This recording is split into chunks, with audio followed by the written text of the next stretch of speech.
तो जो दो टीले मिले थे उसमें से ध्यान दीजिएगा कि पूर्वी टीला और पश्चिमी टीला। पश्चिमी टीला किलायुक्त था और पूर्वी टीला किलायुक्त नहीं था, लेकिन कहीं कहीं अपवाद मिलता है कि पूर्वी टीला भी किलायुक्त था। ठीक है, तो दो टीले थे, दो टीले थे, पूर्वी टीला एवं पश्चिमी टीला।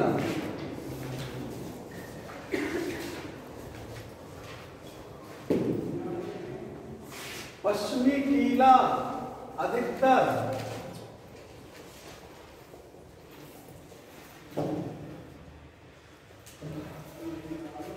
ध्रुवीकृत मतलब किलायुक्त था, यानी किलायुक्त।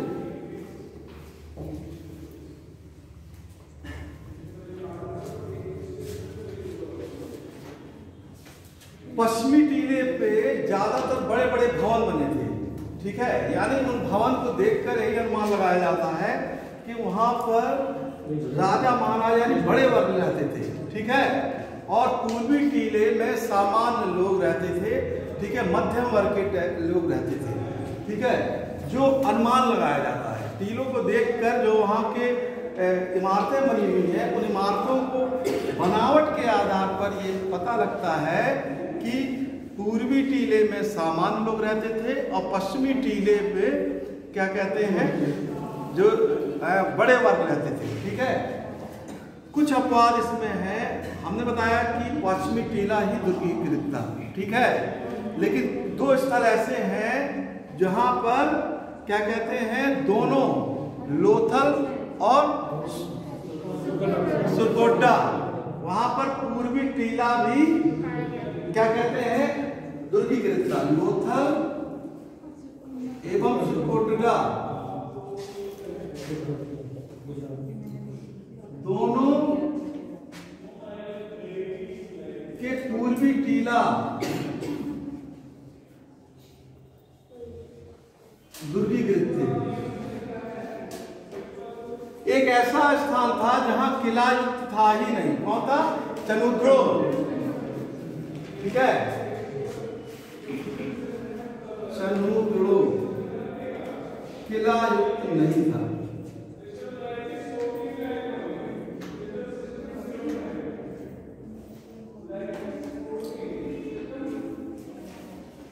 ज्यादातर जो पश्चिमी टीला था उसके चारों ओर दीवार, सुरक्षा दीवार बनाई गई थी, उसको रक्षा प्राचीर भी कहते हैं, यानी सुरक्षा की दीवार बनाई गई थी।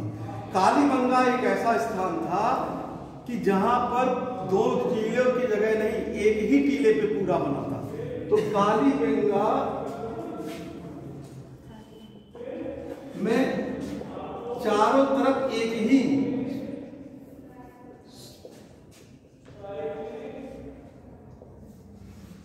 रक्षा प्राचीर थी।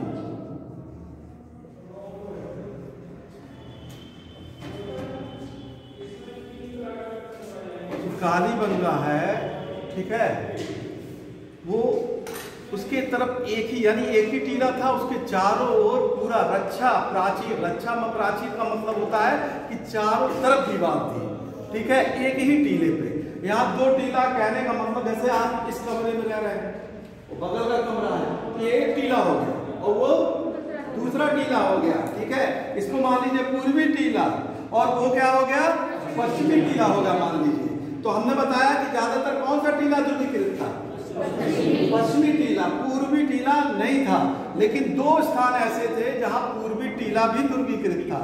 हमने एक स्थान ऐसा भी बताया, कालीबंगा, जहां पे एक ही टीला था, यानी दो टीले ना होकर एक ही टीले थे और जिसके चारों ओर रक्षा प्राचीर यानी चारों ओर दीवार बनाई गई थी।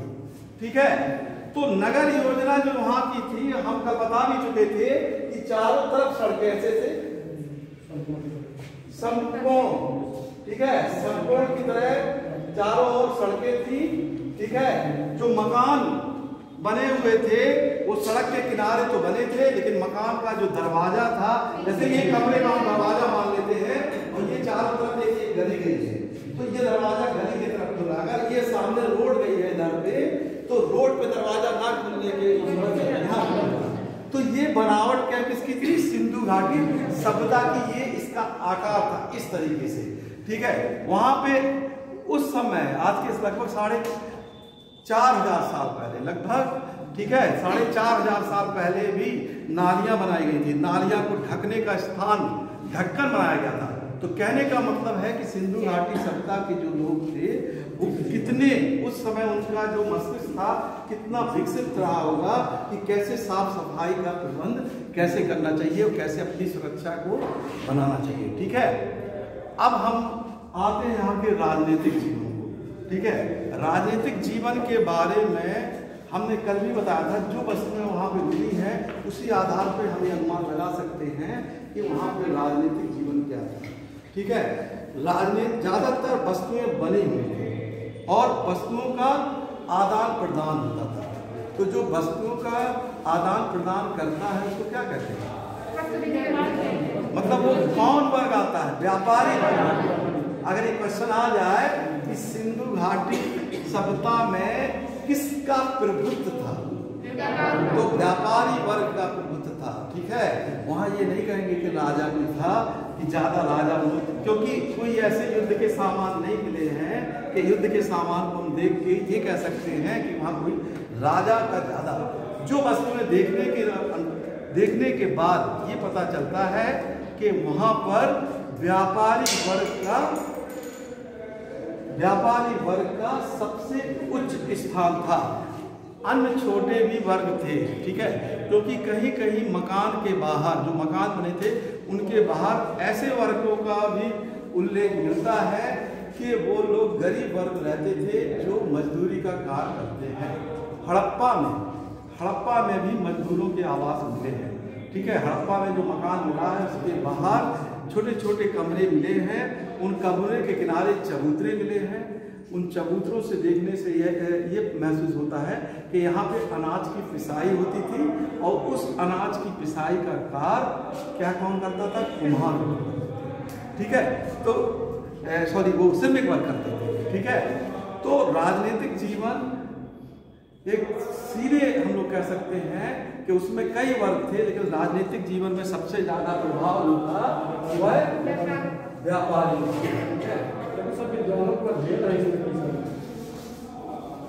एक सेकंड, हाँ, अब आप सब विद्वानों ने अपने तरीके से जो डिफाइन किया इस चीज को, हाँ, जैसे एक मार्टिन व्हीलर ने कहा है कि यहाँ पे, जैसे उन्होंने कहा कि यहाँ पे मध्यम वर्गीय जनतांत्रिक लोगों का शासन था। जैसे स्टुअर्ट पिकट ने कहा यहाँ पर पुरोहित वर्ग का शासन था। और सर कहने मतलब ये सब मतभेद नहीं है इसमें।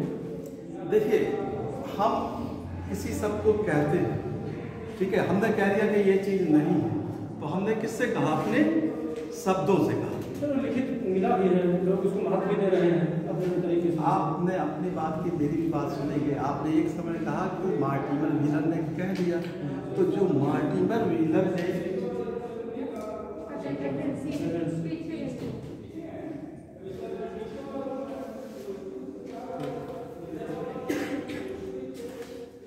हर एक विद्वान ने अपनी अपनी राय व्यक्त की, ठीक है, ठीक है। जो संपूर्ण चीज आकलन किया गया, जो वहां पर कोई एक चीज शब्द देख के किसी विद्वान ने ये कहा, कई लोगों ने अलग अलग कहा, वो मतभेद नहीं कहेंगे आप। जो आपने शब्द कहा वो उनकी राय कहेंगे, पर्सनल राय कहेंगे। आप समझे इस चीज को? उन्होंने कहीं ऐसा नहीं लिखा गया है कि यहाँ पे ये मतभेद है। उन्होंने अपना ये कहा है कि ऐसा हो सकता है, लेकिन जो चीज आपको यहाँ दिखाई दे रही है, हम बार बार ये चीज दे रहे हैं कि कहीं आप कोई चीज आम की गुठली पाते हैं तो आप वहाँ क्या क्या अनुमान लगाएंगे कि यहाँ क्या था? बेर था कि आम था? ठीक है, आप लिखेंगे ना उसके बारे में। लेकिन किसी ने कह दिया कि नहीं, यहाँ एक बेर का भी पेड़ था, तो उसने मतभेद नहीं किया, उसने अपना एक राय दे दिया। तो मार्टिमर व्हीलर ने भी कई राय दिया। उन्होंने राय दिया था वैदिक और इसकी तुलना करते हुए उन्होंने कहा था, उन्होंने एक राय दिया था कि सिंधु घाटी सभ्यता का जो पतन हुआ है वो बाढ़ के कारण हुआ है। ठीक है, पढ़े ये दिया है। क्यों कहा था? क्योंकि वहाँ बालू की परत कई जगह दिखी थी, तो सलमान आधार पे, तो आप उसको मतभेद नहीं कहेंगे, वो उनकी पर्सनल राय कहेंगे। और जो हम आपको बता रहे हैं वो जो वस्तुएं मिली हैं, उस वस्तुओं को मिलने के बाद जो उसका इतिहास लिखा गया है उसका बताया गया है, उसमें सारी चीजें दी गई। ठीक है, तो जो चीज पाई जाएगी वही ना इतिहास का लिखा जाएगा। कोई सिंधु घाटी का 4500 साल का मानव तो था नहीं कि उसने बताया था कि हम ऐसा काम करते थे, ऐसा तो उसने कुछ बताया नहीं था। तो हमको तो लिखना, जहाँ चीज जब हमारे पास आती है, यानी वैज्ञानिक पद्धति से कोई चीज लिखी जाती है, तो जो वस्तु है उसी के आधार पर इतिहास लिखा गया। ठीक है, बाद के राइटरों ने ये अपना मत दिया, तो उनका जो क्वेश्चन आएगा तो उनका क्वेश्चन मत के आधार पर आएगा, ना कि मतभेद के आधार पर आएगा। ठीक, क्लियर हो गया? तो अब हम आते हैं सामाजिक जीवन। ठीक है,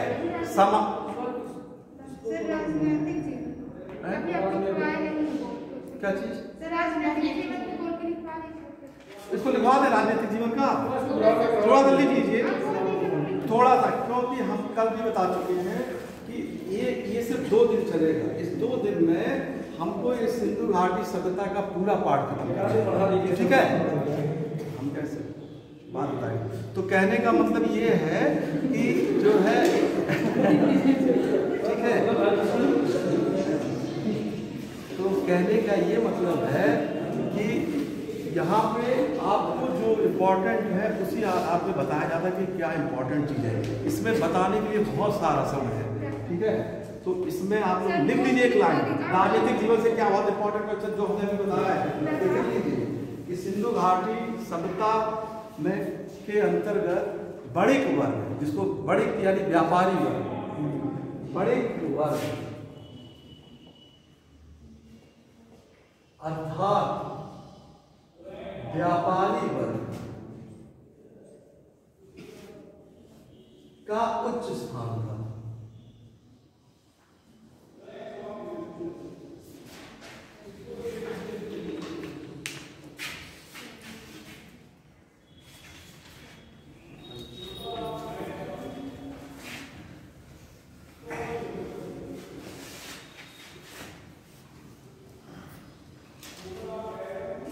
ठीक है, यानी बड़े वर्ग का। अब हम आते हैं इसका सामाजिक जीवन।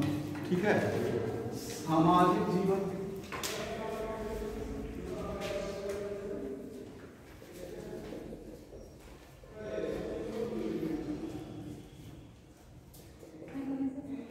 देखिए,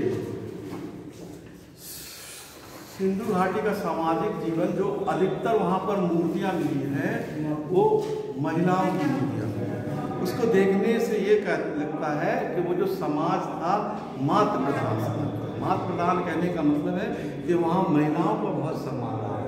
ठीक है, तो ये हो गया मातृ प्रधान समाज। नारी मूर्तियां की संख्या अधिक है।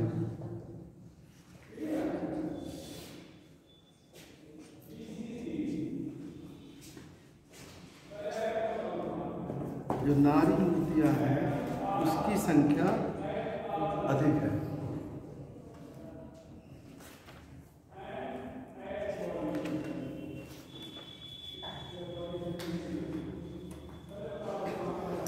वहाँ पे कुछ ऐसे वस्तुएं मिली है, इससे ये पता चलता है कि वहाँ के लोगों का क्या मनोरंजन का साधन। पांसे का खेल,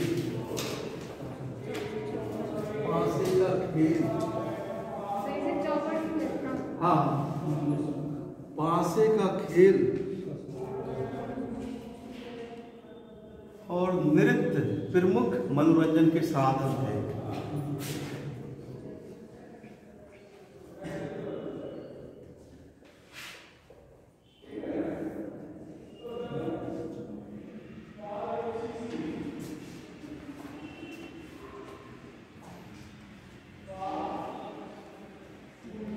ठीक है, ये उनका क्या हो गया, सामाजिक जीवन। ठीक है, अब हम उनका आर्थिक जीवन देखते हैं कि उनको आय कहाँ से ज़्यादातर होती थी। ठीक है, तो आर्थिक जीवन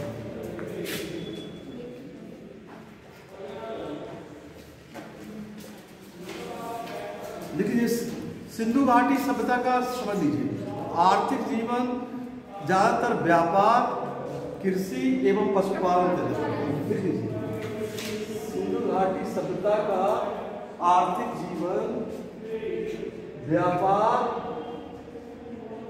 कृषि एवं पशुपालन पर निर्भर था।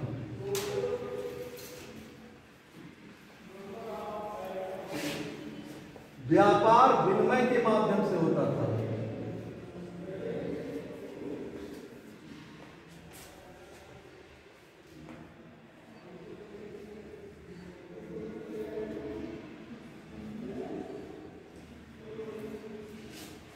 व्यापार विनिमय के माध्यम से होता था। ठीक है, कृषि की कुल 9 फसलों की जानकारी मिलती है।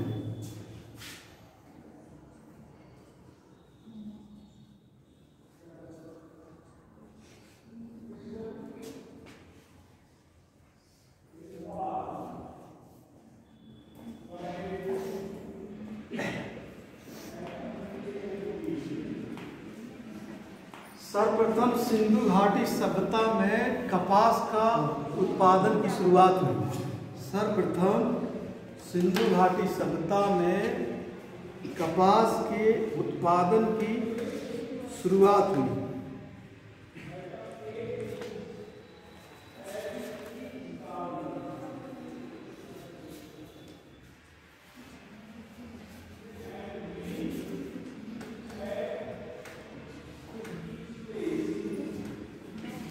देखिए, पशु पालते थे, इसकी जानकारी वहाँ पे जो लोगों ने मूर्तियाँ बनाई, अनेक जानवरों की मूर्ति बनी है, अनेक।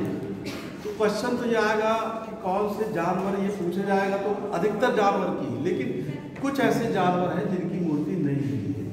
ठीक है, तो पशुपालन में लिख लीजिए, गाय की मूर्ति नहीं मिली है।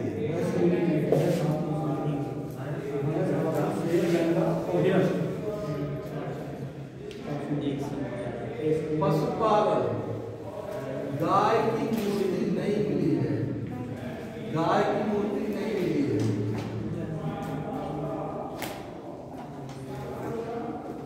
ठीक है, गाय की मूर्ति नहीं मिली है। ठीक है, किसी भी मुद्रा पर ऊंट का चित्र नहीं है, मुद्रा पर ऊंट का चित्रण नहीं है। लगभग सभी जानवर का चित्र मिला है, लेकिन ऊंट का चित्रण नहीं है।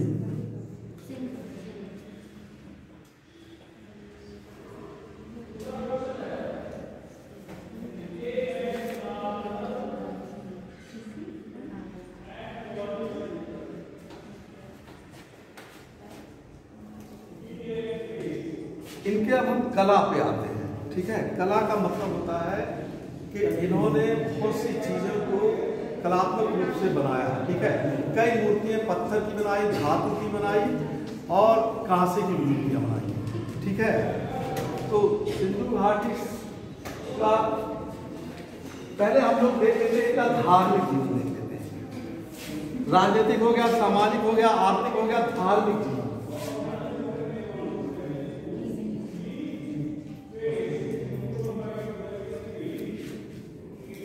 यहीं से देखिए, बड़े बड़े स्नानागार मिले थे, बड़े बड़े स्नानागार में जल भरा जाता था। ऐसा माना जाता था कि सामूहिक रूप से लोग जल की पूजा करते हैं। आज भी देखिए, भारत में कई लोग नदियों पे जाके पूजा करने का जो प्रचलन है, ऐसा माना जाता है कि सिंधु घाटी सभ्यता में जो प्रचलन शुरू हुई थी वो चली आ रही है। तो जल पूजा यहीं से होती है, जल पूजा, वृक्ष पूजा। अब वृक्ष पूजा, अब वहां किसी ने ये तो कहा नहीं कि हम वृक्ष पूजा करते थे, तो अनुमान कैसे लगाया गया? अनेक मिट्टी के बर्तन जो मिले हैं उसमें पीपल का चित्र बना हुआ है, ठीक है, पत्ते का। तो लोग ये बनाना सोचे होंगे कि ये कोई व्यक्ति का अपने कला को क्यों करेगा, ऐसा अनुमान लगाया जाता है कि वो उसको पसंद करता होगा। तो इसी अनुमान के आधार पे ये पीपल की पूजा ऐसा माना जाता है या बरगद की पूजा का प्रचलन वहीं से शुरू हुआ होगा, ठीक है। तो वृक्ष पूजा जल पूजा होता था, ठीक है। यहाँ साथ ही आपको और बता दें, ये आपने देखा होगा ये चिन्ह, ये क्या है, ऐसे ही है, ऐसे ऐसे है, चलिए अब सही है। तो कहने का मतलब स्वास्तिक चिन्ह जो है ये मिट्टी के बर्तनों में भांड पर यहीं से मिला है। तो आज ये पूजा का माना जाता है ना संकेत। हाँ, तो अब आप लोग समझ लीजिए, ये किसी ने लिखित रूप से नहीं कहा है। अब आप समझ गए आज 4500 साल पहले क्यों इसकी पूजा का संकेत माना जाता है, क्यों, क्योंकि वहां के भांड पे ये रखा हुआ है। तो पूरी जो पीढ़ी है क्यों मानती चली जा रही है, उनको ये अनुमान है कि कहीं ना कहीं ये जो है पूजा का चिन्ह है, ये सूर्य देव की पूजा का माना जाता है, ठीक है। ये कई और धर्म में, जैन धर्म और बौद्ध धर्म में भी इसका जो है महत्व है, ठीक है। तो स्वास्तिक पूजा, इसको लिख लीजिए, क्वेश्चन कई बार आ चुका है, पूछा जाएगा कि स्वास्तिक पूजा सबसे पहले कहाँ पर शुरुआत हुई, ठीक है।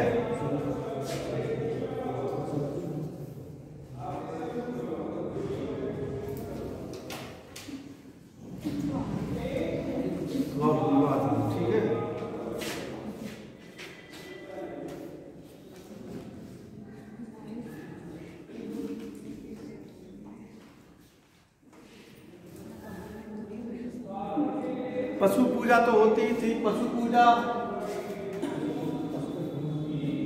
पशुपालन करते थे, तो पशुओं की पूजा आज भी होती थी, उस समय भी होती थी, ठीक है। पशु पूजा का प्रचलन सिंधु घाटी से शुरू हो गया था, ठीक है। मोहनजोदड़ो से एक मोहर मिला है, ठीक है। उस मोहर पे एक व्यक्ति योग करते हुए बैठा हुआ है, ठीक है, योगी। अब आप योगी कहे ना, तो ये योग का जन्म कहाँ से हुआ, आप ही ने कहा ना। तो वो जब वो बैठा हुआ था व्यक्ति, बाद में अब हम आपको बता रहे हैं योग का प्रचलन तो आज भी है, बाबा रामदेव करते हैं, लेकिन योग का सबसे ज्यादा प्रचलन शुरुआत हुआ पतंजलि ने, जब उन्होंने अपनी किताब लिखी थी योग शास्त्र।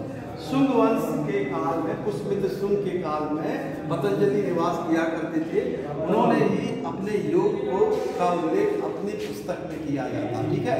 तो लेकिन ये जो मोहर मिली है मोहनजोदड़ो से, यहीं से माना जाता है कि प्राचीन काल से ही कोई व्यक्ति योग करता, मतलब, लेकिन इस मोहर से ये लगता है कि जिस प्रकार शिव की मूर्ति आकृति है, उसी प्रकार इस मोहर में जो बनी हुई आकृति है वो शिव की प्रतीक है।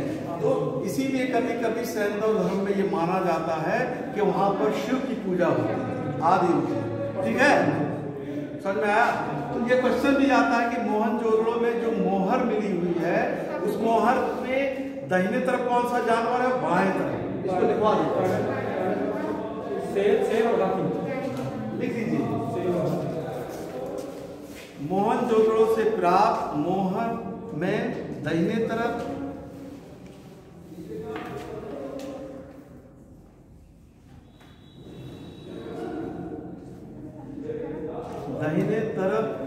शेर और हाथी एवं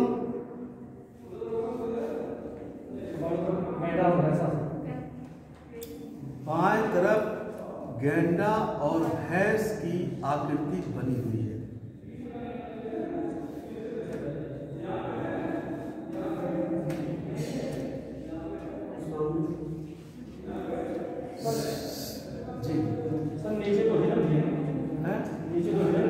उस मूर्ति में कई हिरन भी बने हुए, नीचे हिरन भी बने हुए हैं, इसी को पशुपति नाम दिया गया। हाँ, उस पे हिरन भी बने हुए हैं, ठीक है।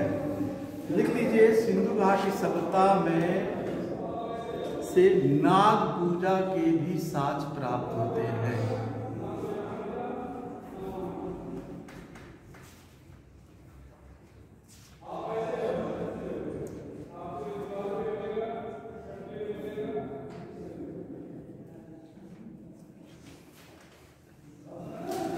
देखिए, मूर्ति मिट्टी की भी मूर्ति बनी हुई थी, ठीक है, और धातु की भी मूर्ति बनी हुई थी और कांसे की भी मूर्ति बनी हुई थी, ठीक है। लेकिन सिंधु घाटी में एक धातु की मूर्ति 11.5 सेंटीमीटर लंबी जो नृत्य करती हुई एक महिला की मूर्ति है, बहुत ही इंपॉर्टेंट है, इसमें क्वेश्चन भी आता है। तो लिख दीजिए, मोहनजोदड़ो से 11.5 सेंटीमीटर लंबी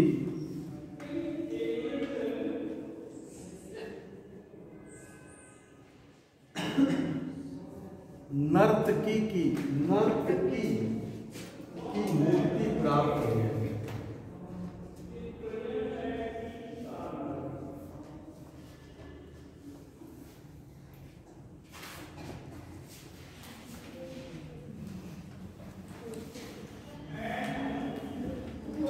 देखिए, मोहरे भी सिंधु घाटी सभ्यता मिली है। मोहरे आमतौर पर हम लोग अभी भी प्रयोग करते हैं, उस समय भी मोहरे मिलती थी, ठीक है, मोहरे उस समय मिलती है। लिख लीजिए, सिंधु घाटी में अधिकांश मोहरे सैल खड़ी की बनी थी।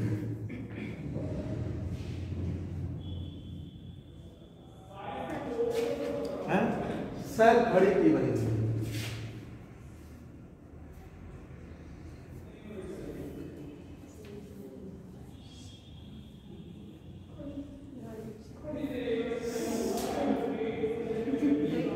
मोहरों का आकार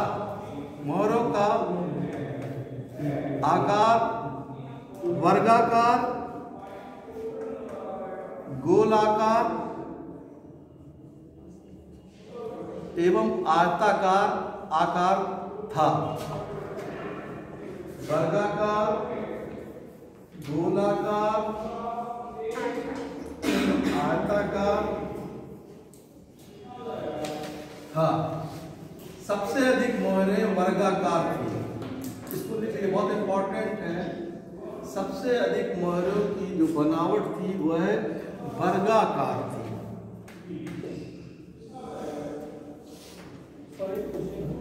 जी,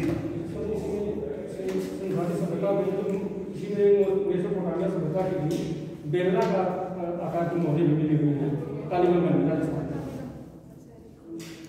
बेलना का जैसे आपने गोलाकार तो सही है सर। लोथल में फारस और ईरान की मूर्ति मिली हुई है जो गोलाकार है, लेकिन सर ये बेलना का मूर्ति मिली हुई है मेसोपोटामिया सभ्यता की। हाँ, वहाँ पे क्या कहते हैं, लोथल से मिली हुई है। लोथल से मिली है, ठीक है। तो जो हमने बताया ना, सभ्यता थी, वहाँ व्यापार होता था। अभी हम आपको व्यापार का भी लिखवाएंगे, कहाँ से कौन वस्तु आता था जाता। तो कई मोहरे कहीं पे मिली हुई है। मेसोपोटामिया की कुछ मोहरे यहाँ पर मिली है, यहाँ की वस्तुएं वहाँ पर भी मिली हुई है, ठीक है, मेसोपोटामिया के आसपास भी मिली हुई है। तो सर कहने मतलब कि यहाँ बेलना का आकार की भी मोहरें शामिल होनी चाहिए। हमने ये नहीं कहा सिर्फ यही मिली है आकार, हमने इम्पोर्टेंट था सर। आप इसको ध्यान दीजिए।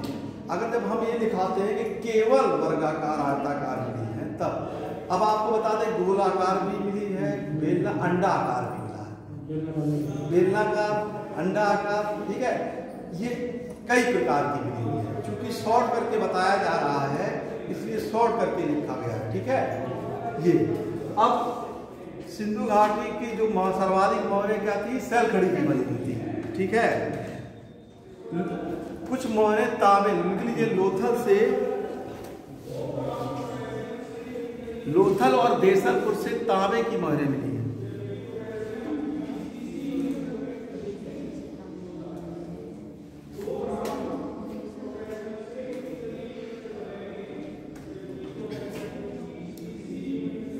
लोथल और देसलपुर से, दूसरा क्या है?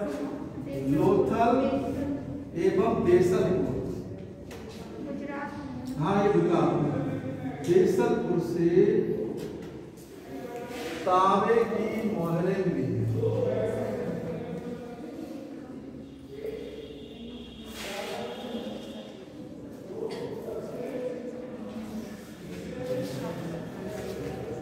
लोथल एवं देसलपुर से तांबे की मोहरें मिली, ठीक है। ये लोथलपुर और मोहरों पे कई जानवर बने थे, लेकिन सबसे अधिक जानवर बना था एक श्रृंग, जिसका एक श्रृंग था, यानी गैंडा। वो या तो गैंडा करके क्वेश्चन पूछेगा या तो एक श्रृंग करके क्वेश्चन लिख लीजिए। मोहरों पर सबसे अधिक गैंडा अर्थात एक श्रृंग जानवर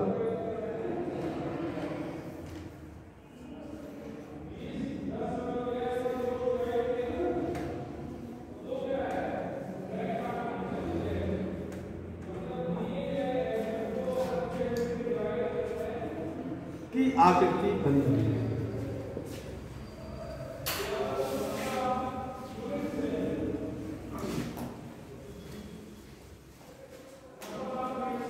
लिपि यानी अक्षर, देखिए सिंधु घाटी सभ्यता में लिपि का ज्ञान, लिपि का ज्ञान निर्माण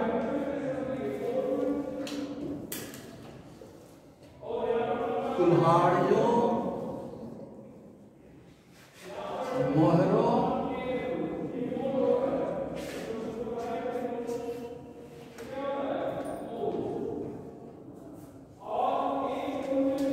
तथा ताम्र गुटिकाओं में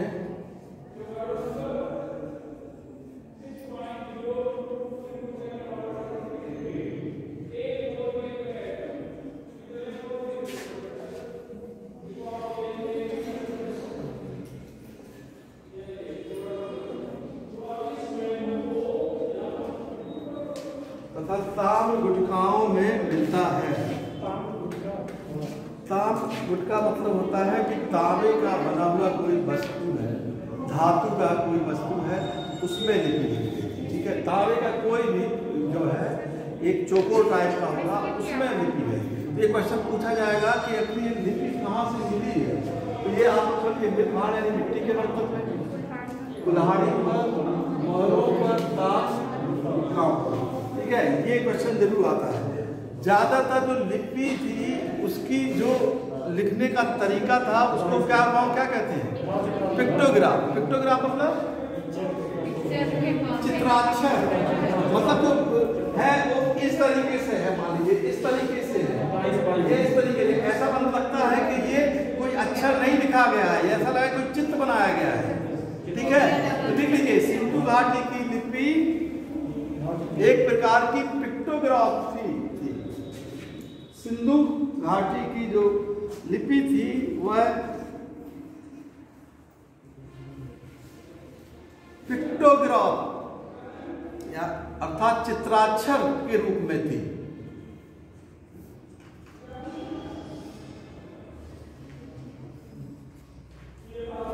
इस लिपि के साथ सबसे अधिक मछली का चित्र बनाया गया है। इस लिपि के साथ सबसे अधिक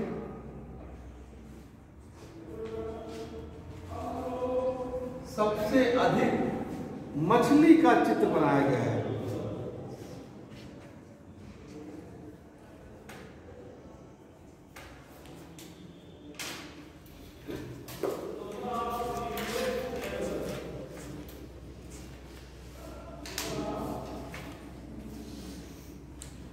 देखिए हम बता चुके हैं आपको कि व्यापारी वर्ग का बहुत हाथ था, कई व्यापार होता था, ठीक है।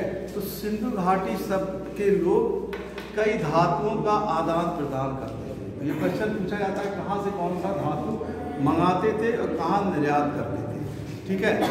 विनिमय, विनिमय का मतलब होता है अदला बदली करना, जो इनके पास सामान था वो दे के दूसरे से ले लेते थे, ठीक है। इसको कहते हैं एक्सचेंज, ठीक है। तो सिंधु घाटी सब के लोग कहाँ से कौन सा सामान मंगाते थे, अब हम ये बता देते हैं। तांबा राजस्थान की खेतड़ी से, एक कॉलम आपको ऐसे बना दीजिए, ऐसे ये लिखना है, ये है धातु का एक लिस्ट, यानी कहाँ से क्या मंगाते थे। तांबा कहाँ से मंगाते थे, राजस्थान की खेतड़ी। आज भी राजस्थान के झुंझुनू जिला है, वहाँ खेतड़ी नामक स्थान पाया जाता है, वहाँ से तांबे का आयात किया जाता है। ठीक है।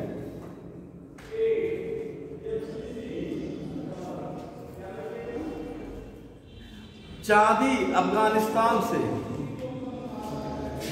चांदी अफगानिस्तान से, नोट करते रहिए।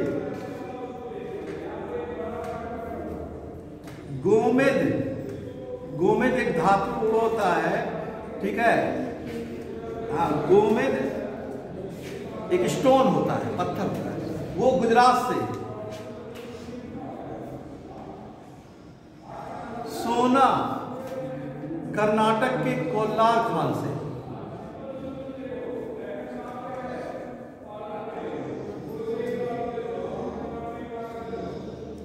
लाजवर्द मणि, ये भी एक धातु होता है, पत्थर, ये अफगानिस्तान के बदख्शा से। बहुत इंपॉर्टेंट क्वेश्चन। लाजवर्द मणि,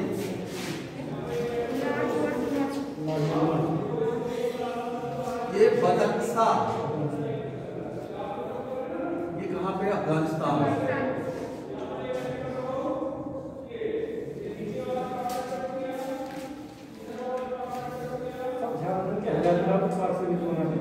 क्या चीज? झारखंड के हजारीबाग से। हाँ, चांदी हजारीबाग से। हजारीबाग में कहाँ पे सिंधु घाटी स्थित था? वो तो बाद में, हजारीबाग बाद में ज्योग्राफी में आया था। हजारीबाग का उल्लेख नहीं है कि वहाँ से बनाते थे, बिहार से, ठीक है। सिंधु घाटी सभ्यता का के लोग कहाँ से ये बनाते थे, ठीक है। ये हजारीबाग से, हजारीबाग आपका झारखंड में इस समय, ठीक है। और वो उसके अभ्रक के लिए फेमस है हजारीबाग, ठीक है। ज्योग्राफी में है हजारीबाग, अभ्रक के लिए फेमस है, ठीक है। सिंधु घाटी सभ्यता और मेसोपोटामिया, मिस्र की सभ्यता में उसमें बड़ी समानता थी, व्यापार होता था, यहाँ से निर्यात क्या होता था। लिख लीजिए, सिंधु घाटी सभ्यता से मेसोपोटामिया को निर्यात करने वाली वस्तुओं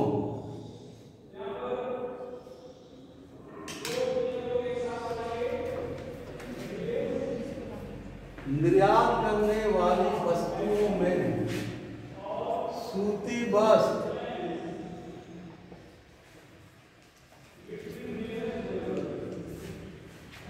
इमारती लकड़ी,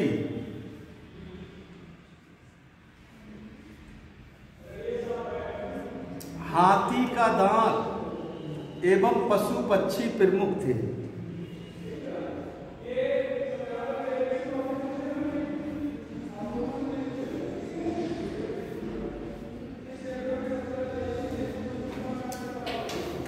हड़प्पा से, इसी में क्या इमारती लकड़ी, इमारती लकड़ी।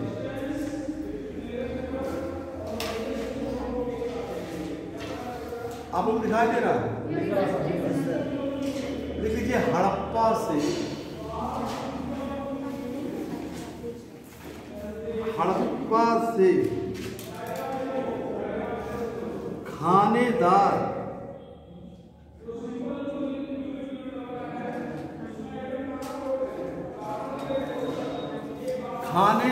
मोहरे, खानेदार मनके, सॉरी मनके प्राप्त हुए, मोहरे नहीं, मनके प्राप्त हुए। ये खानेदार मनके मेसोपोटामिया से आया था, ठीक है।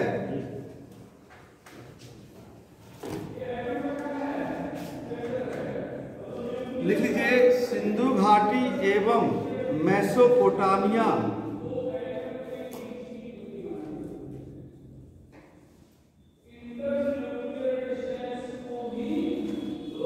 मध्य व्यापार धिलमुल नामक स्थान से होता था, नामक स्थान से होता था।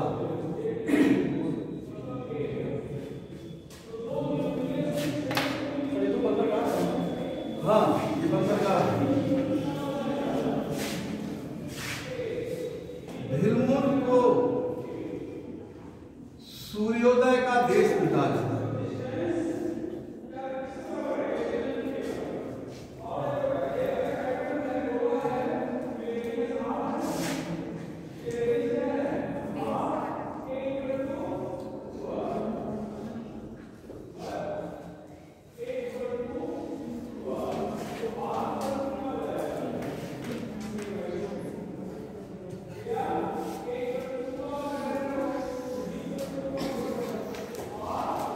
अब देखिए सिंधु घाटी सभ्यता की खोज हमने बताई, वैज्ञानिकों ने अपना अपना बताया है कि सिंधु घाटी सभ्यता की जो खुदाई हुई उस साक्ष्य के आधार पे लगभग ये माना जाता है 2250 से 1750, ठीक है, ऐसा माना जाता है कि ये लगभग कितने साल रही है, 500 से 600 साल तक ये सभ्यता जीती है।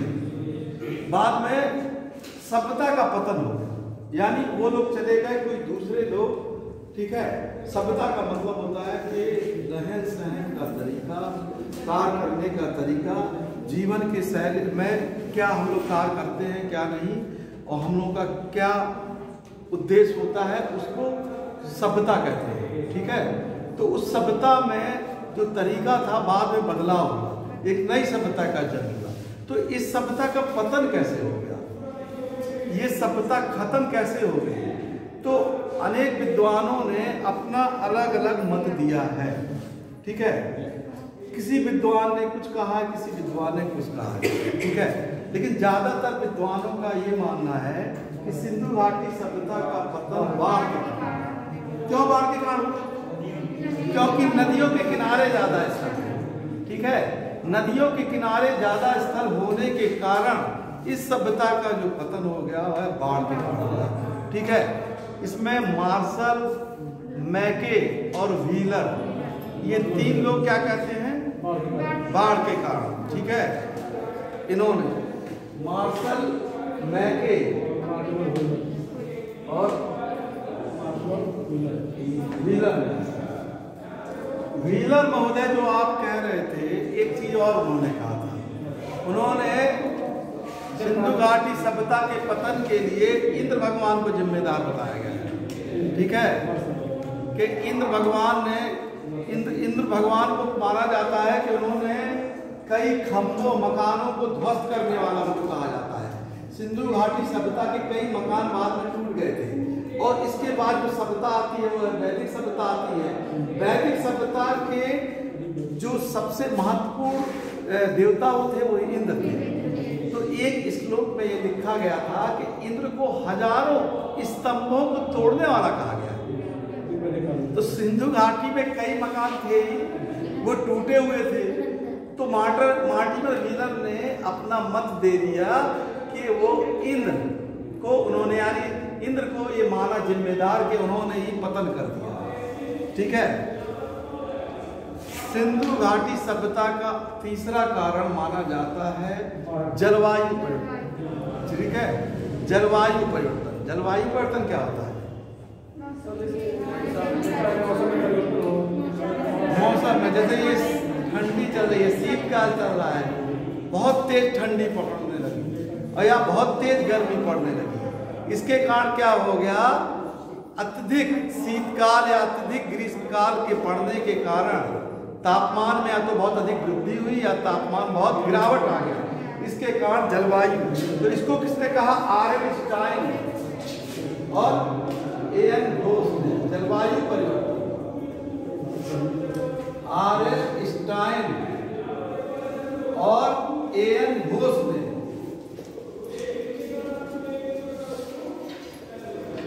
इन्होंने कह दिया, ठीक है।